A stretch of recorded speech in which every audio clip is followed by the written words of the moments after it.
Hello everyone, this is Manjeet Kapoor और आज की इस वीडियो में हम डिस्कस करेंगे कि अल्कोहल पीने से बॉडी में क्या होता है। दोस्तों, फर्स्ट ऑफ ऑल मैं चाहता हूँ आप ये वीडियो देखें। इसमें एक पर्सन ड्रिंक करने के बाद शादी में डांस कर रहा है। तो आपने कभी सोचा है दोस्तों कि अल्कोहल पीने से ऐसा क्या होता है? क्यों हमें इफोरिया फीलिंग आती है? क्यों सोचने की एबिलिटी कम हो जाती है लोगों की? उनका मूड चेंज हो जाता है, कुछ लोगों को गुस्सा आता है, कुछ लोग हैप्पी हो जाते हैं और कुछ सैड हो जाते हैं। शाई लोग भी सोशल हो जाते हैं। हैंगओवर क्यों होता है? और वुमेन्स में अल्कोहल ज़्यादा इफ़ेक्टिव क्यों होता है? तो इन सब क्वेश्चंस के उत्तर हम वीडियो में देंगे। तो let's explore the journey of alcohol friends. First of all, जब अल्कोहल हम ड्रिंक करते हैं तो अल्कोहल हमारे डाइजेस्टिव ट्रैक से होते हुए हमारे ब्लड में मिक्स हो जाता है।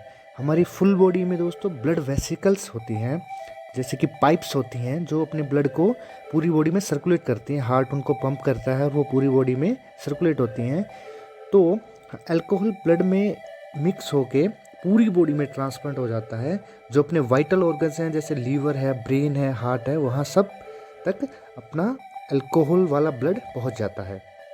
फर्स्ट ऑफ ऑल हम ब्रेन को कवर करते हैं फ्रेंड्स। ब्रेन हमारी बॉडी का बॉस है, बहुत ही वाइटल ऑर्गन है ब्रेन, जो अपनी पूरी बॉडी के फंक्शंस को कंट्रोल करता है। ये पूरी बॉडी से इनपुट लेता है, उनको एनालाइज करता है और हमें कमांड देता है। जैसे कि आपको अपना हैंड मूव करना है, उसके लिए भी कमांड आपके ब्रेन से ही जनरेट होती है, फिर वो हाथ को मिलती है और हाथ फिर मूव करता है। तो पूरी बॉडी के फंक्शंस को ब्रेन ही कंट्रोल करता है। तो आपने सोचा है कभी कि ब्रेन में ऐसा क्या होता है? वो इतने सारे फंक्शंस कैसे कोऑर्डिनेट कर पाता है? तो ब्रेन में दोस्तों वायर्स होती हैं, वायर्स। जैसे कि आपके घरों में वायरिंग होती है जहाँ से इलेक्ट्रिसिटी फ्लो होती है, ब्रेन में भी ऐसे वायर होती हैं जिनको हम न्यूरॉन्स बोलते हैं। वो काफ़ी स्पेशलाइज सेल होती हैं जो इन्फॉर्मेशन को एक न्यूरॉन से दूसरे न्यूरॉन से में और मसल में ट्रांसमिट करती है। हमारे ब्रेन के अंदर अप्रोक्सीमेट 100 बिलियन न्यूरॉन्स होते हैं दोस्तों, और वो उनके बीच में कनेक्शन ट्रिलियंस ऑफ कनेक्शंस होते हैं। एक न्यूरॉन के साथ 7,000 कनेक्शन भी हो सकते हैं। तो ये काफ़ी इम्पोर्टेंट सेल होती हैं जो कम्युनिकेशन में बहुत हेल्पफुल होती हैं। हम जैसा फील कर रहे हैं, हम सोच रहे हैं, हम एक्सरसाइज कर रहे हैं, तो सभी में न्यूरॉन्स कम्युनिकेट करते रहते हैं आपस में। तो ब्रेन के कुछ पार्ट्स होते हैं दोस्तों जिसको हम एक्सॉन, सेल बॉडी, डेंड्रोइड्स बोलते हैं। एक टिपिकल न्यूरॉन देखने में ऐसा होता है जहाँ से एक्सन से ये एक्सोन जो होता है वहाँ से इंफॉर्मेशन सेंड करता है और डेंड्रोइड से रिसीव करता है।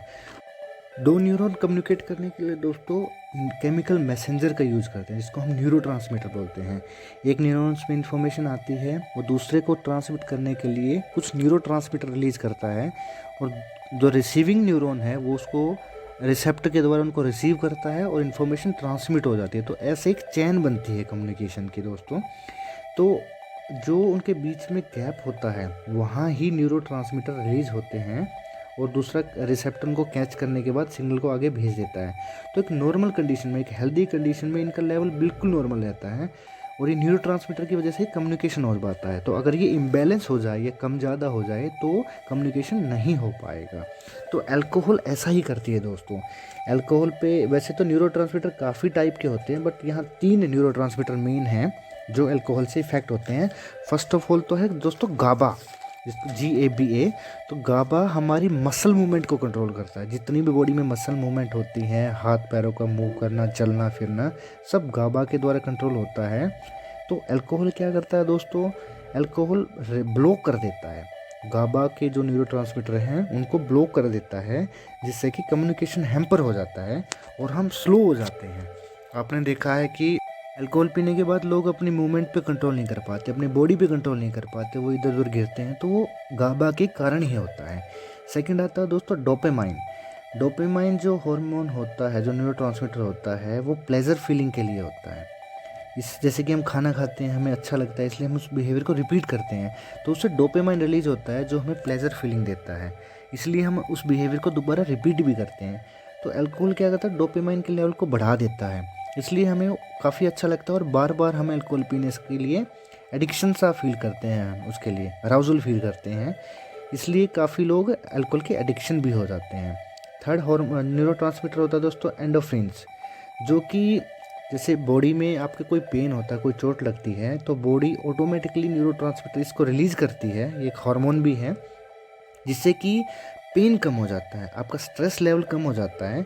इसको हम फील गुड हार्मोन भी बोलते हैं। तो अल्कोहल क्या करता है दोस्तों, इसके लेवल को बढ़ा देता है, जिससे कि आपका पेन रिड्यूस कम होता, आपका पेन कम हो जाता है, आपकी सेंसेशन कम हो जाती है।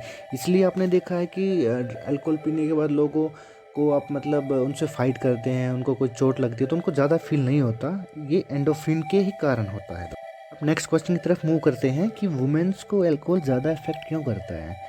दोस्तों सेम एज की वुमेन में मैन के कंपैरिजन में ब्लड वॉल्यूम कम होता है, ब्लड की मात्रा कम होती है, उनका मेटाबॉलिज्म भी स्लो होता है, मतलब खाने को प्रोटीन में बदलने की प्रक्रिया भी काफ़ी स्लो होती है एज कम्पेयर टू मैन। तो इसीलिए क्या होता है, उनमें फैट परसेंटेज ज़्यादा होती है। एक स्टैंडर्ड ड्रिंक इमेजिन करते हैं हम, जैसे कि 20 ml की एक स्टैंडर्ड ड्रिंक है, तो वही एक वुमेन ड्रिंक करती है और एक मैन ड्रिंक करता है। दोनों में ब्लड वॉल्यूम डिफरेंट है। मैन में ब्लड वॉल्यूम ज़्यादा है, इसलिए वो ब्लड में मिक्स होके पूरी बॉडी में सर्कुलेट होने में ज़्यादा टाइम लेगी और ज़्यादा उसको लीवर उसको जब उसको ब्रेक करेगा तो वो इजीली ब्रेक कर सकता है, बिकॉज वो वॉल्यूम काफ़ी डिस्ट्रीब्यूट है। वुमेन में क्या होता है, ब्लड वॉल्यूम कम है तो वो ब्लड में काफ़ी देर तक अल्कोहल रहती है, इसलिए उनको नशा ज़्यादा होता है। अगला क्वेश्चन आता है दोस्तों, हैंगओवर क्यों होता है। हैंगओवर आपने देखा है कि ड्रिंक करने के बाद नेक्स्ट डे लोगों का हेडेक होता है, उनको चलने फिरने में परेशानी होती है, मूड अपसेट हो जाता है। तो ऐसा क्यों होता है, तो इसमें सबसे ज़्यादा इंपॉर्टेंट क्या है, सबसे ज़्यादा ब्लड लीवर और ब्रेन यूज़ करते हैं फ्रेंड्स, और लीवर ब्लड को प्रोसेस करता है, उसको प्योरीफाई करता है, उसको ब्रेक करता है। तो जब अल्कोहल आपके ब्लड में मिक्स होकर लीवर तक जाती है तो लीवर अल्कोहल के मॉलिक्यूल्स को ब्रेक करता है, और ब्रेक करने की प्रोसेस में ADH एक एंजाइम बनता है जो कि काफ़ी टॉक्सिक होता है।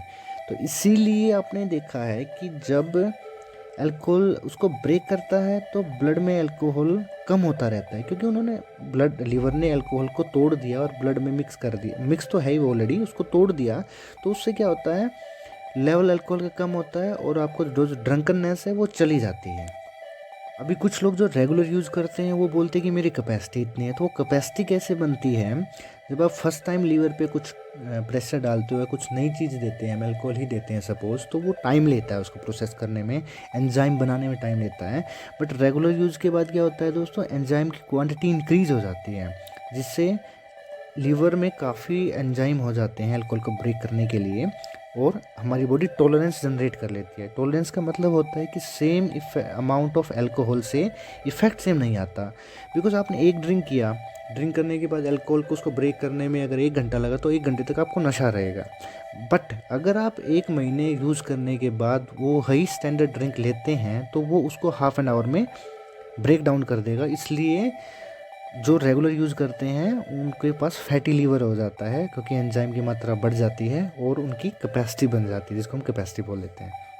नेक्स्ट क्वेश्चन आता है दोस्तों कि आपने देखा कि अल्कोहल लेने से वॉमिटिंग हो जाती है, तो वॉमिटिंग क्यों होती है, ऐसा क्या होता है, क्यों मतलब खाने से पहले हमें ड्रिंक लेनी चाहिए, खाने के बाद लेने से वॉमिटिंग के चांसेस बढ़ जाते हैं। तो आपने देखा कि अगर आपके स्टोमक में ऑलरेडी खाना है तो अल्कोहल फूड के साथ मिल जाता है और लीवर को उसको अच्छे से ब्रेक डाउन नहीं कर पाता, वो आपके ब्लड में ही रहता है, जिससे कि फूड पॉइजनिंग हो जाती है और आपका खाने को वोमिटिंग के द्वारा वापस बाहर निकाल देते हैं। हर इंसान को अलग अलग तरह से अल्कोहल इफ़ेक्ट क्यों करती है, जबकि अल्कोहल तो सेम है। तो दोस्तों एवरीबडी इज़ डिफरेंट, हर इंसान अलग है, उनके हमारे करेक्टरिस्टिक सिमिलर हैं, जैसे कि आँख नाक कान, बट हम अंदर से आइडेंटिकल नहीं हैं, सबका DNA डिफरेंट है। इवन जो ट्विन ब्रदर होते हैं या ब्रदर हैं सिस्टर्स हैं, उनका भी जेनेटिक कोड डिफरेंट होता है। तो इसलिए उनको अल्कोहल की प्रोसेस करने का मतलब मेथड है जो वो भी डिफरेंट होता है। लीवर अल्कोहल को कैसे ब्रेक करेगा, बॉडी फैट कितना है, मेटाबॉलिज्म कितना है, ये सब इफ़ेक्ट करता है। तो ये सब हर इंसान का अलग अलग होता है। हमारी जो बॉडी बनी है दोस्तों वो जीन्स से बनी है, और जीन्स में क्या होता है, DNA होता है। उन DNA में कोडेड इंस्ट्रक्शन होता है कि प्रोटीन को कैसे मैन्युफैक्चर करना है, नई सेल्स कैसे बनानी है। तो वो इंस्ट्रक्शन हर इंसान का अलग अलग है, इसलिए हर इंसान को अल्कोहल अलग तरह से इफ़ेक्ट करती है।